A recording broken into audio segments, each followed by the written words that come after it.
On the last episode, I showed you how to mill a simple single-sided board. This time we're going to be doing a double-sided board, which is similar but requires a few more steps. The important thing to remember is that we're not going to be plating any of the through holes or vias. If you look at a cross-section of a printed circuit board, you'll see a number of layers. When we mill a board, we won't have any sort of surface finish, silk screen, or solder mask. So we're left with just copper and substrate. However, we don't have any way to plate our through holes, which means we won't be able to electrically connect our top layer to our bottom layer. The easiest thing we can do with the parts on hand is to put a small wire through each via and solder both ends. Note that this will create a pocket of air or other gases that might expand or contract and cause fractures in the solder over time. However, this is a prototype, not something we're sending to space, so it'll have to be good enough. I've put together a quick IoT device, a temperature sensor connected to an ESP8266. It should be simple enough to make on the mill, but complicated enough to warrant a double-sided board. If you'd like to follow along, a link to the files can be found in the description. The design is pretty straightforward. I've got a battery connected to a voltage regulator that gives us 3.3 volts. The ESP8266 has all the necessary pull-ups and buttons so we can put it into programming mode. We're using a simple I2C temperature sensor, and I threw on an LED that we can use as a status indicator. There's also a PTH header for uploading programs to the ESP8266. You can find a number of examples online showing how to connect the ESP room module. And I'd also like to thank Adafruit for showing us how to connect the MCP9808. Here is my layout. I've got mostly surface mount parts with a few plated through-hole parts. I set the via diameter to 36 mils and the via drill size to 16 mils so that we can put 30 gauge wire through them. I tried to keep the number of vias to a minimum, but it looks like we'll have to solder close to 20 wires through them.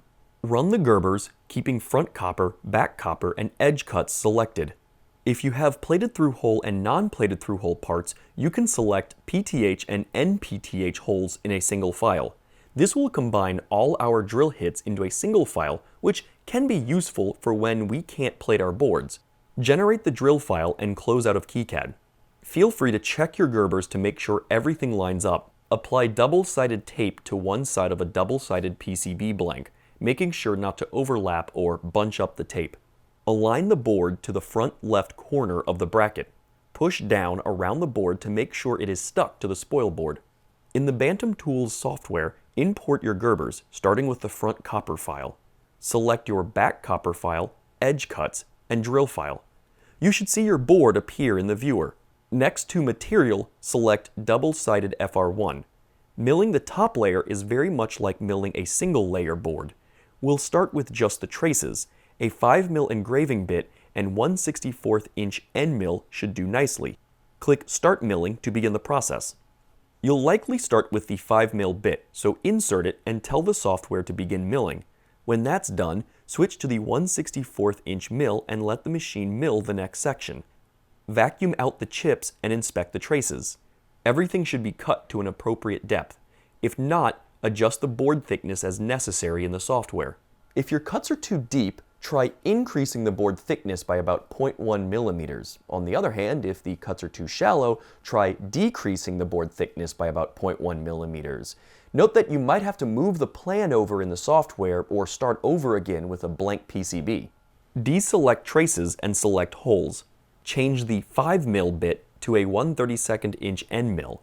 That way, we drill the smaller holes with the 1/64 inch end mill and drill the 8 larger holes with the 1/32 inch mill. Click Start Milling. The machine will drill all the holes in your design. Swap out bits when the software tells you to do so. When you're done, remove the bit, vacuum out the debris, and pull off the PCB. You can use a little bit of rubbing alcohol to help release the tape. Remove the tape from the bottom side and apply new tape to the top side. Flip the board over and stick it to the spoil board.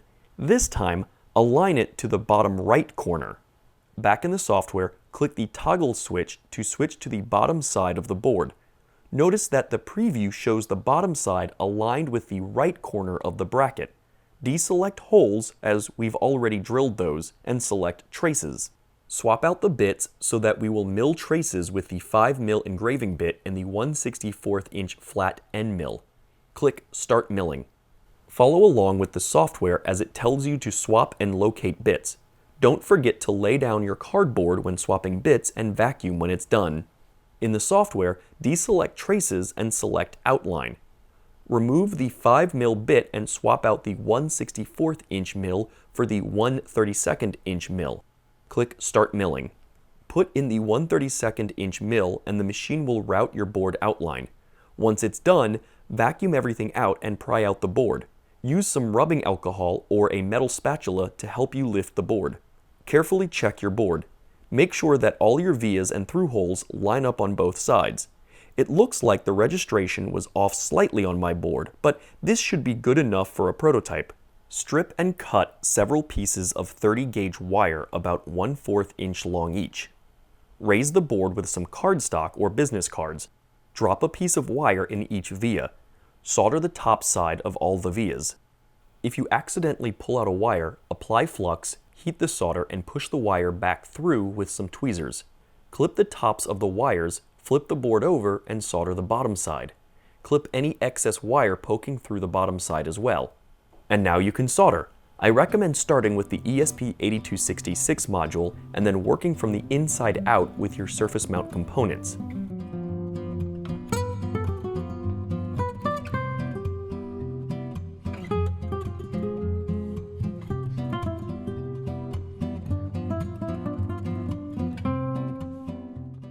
I also recommend looking at the layout in KiCad while soldering, as we don't have silkscreen designators on the board to tell us which parts go where. After that, add your plated through-hole parts. Pay attention to where the traces are. You might have to solder on the top side for some of the parts. And now the smoke test. Plug everything in and feel free to probe your power lines to make sure the parts are getting 3.3 volts.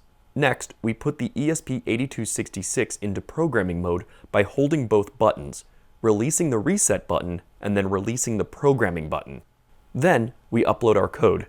This is a quick test program that tells the ESP8266 to read from the temperature sensor and post the value to a web server every 10 seconds. Feel free to attach a battery to make a sort of IoT temperature sensor throwy. I put together a quick Python server that listens for requests from the device. When we fire it up, we can see the temperature printed out about every 10 seconds from the throwy. Hopefully this has given you an idea of how you can whip out a functioning prototype in a few hours. This can be helpful if you need to quickly iterate on a design or get something to a client in, say, a couple of days. Either way, the Bantam Tools milling machine can be crucial in the right situations.